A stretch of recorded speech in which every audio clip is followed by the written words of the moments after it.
Nandito na nga pala kami sa nabanggit kong City of Mountain, na kung saan naganap ang raid ng mga sundalong lumaban sa mga zombies. Dito na nga rin pala kami dumaan para mas safe, at isa pa malapit na nga rin pala dito ang safe zone. Nung una akala ko hindi nila magagawang sumama sa amin pero dahil sa gusto nilang maging ligtas ang mga mahal nila sa buhay, nagawa pero nilang sumama sa pagro-ronda kahit natakot sila at nanginginig sa sobrang kaba. Ginagawa rin nga pala namin ang pagro-ronda sa labas ng safe zone hindi lang para makasigurong safe ang mga tao.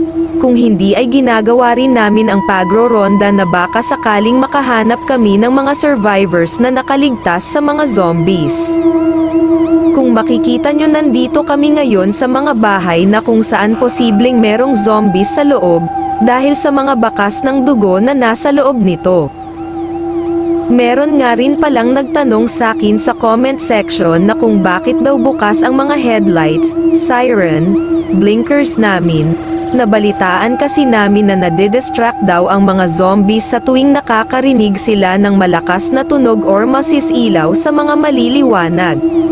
Kaya oras na makarinig kami ng tunog or yapak ng mga zombies mabilis naming madedepensahan ang sarili namin at makakatakas kaagad.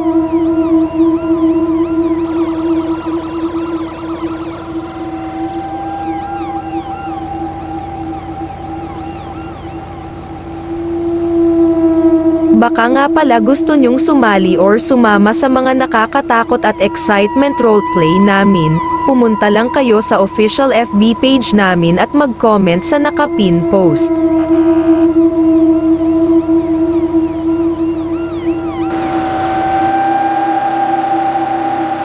Nakalabas na nga pala kami ng Tunnel of the Mountain kaya ibig sabihin medyo sakop na nito ang lugar kung saan medyo safe na. Pero dahil di pa siguradong safe nga talaga, wala pa ring mga taong lakas loob na pumunta dito. Pero kung kami ang tatanungin nyo, siguradong kahit isa sa amin ngayon ay hindi na kinakabahan kasi tuwing umaga dito kami humahanap ng mga pagkain, gas at kahit anong gamit na pwedeng pakanabangan. Ang totoo ngayon lang kami naging apat na magkakasama lagi kasing dalawa lang or minsan ako lang ang rumuronda sa labas ng safe zone. Karamihan kasi sa mga pulis na nasa safe zone ay natatakot lumabas at mas gustong magbantay na lang sa barikada ng safe zone. Dito sa part na ito nagradyo sa akin yung isa kong kasama na kung pwede ay magpahinga na muna kami sa gilid. Hindi na daw niya kasi kayang labanan ang antok.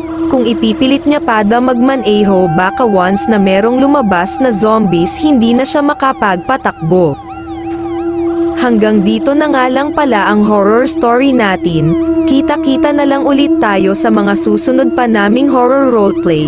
Huwag kalilimutang mag-follow and like para updated ka sa mga bagong episodes.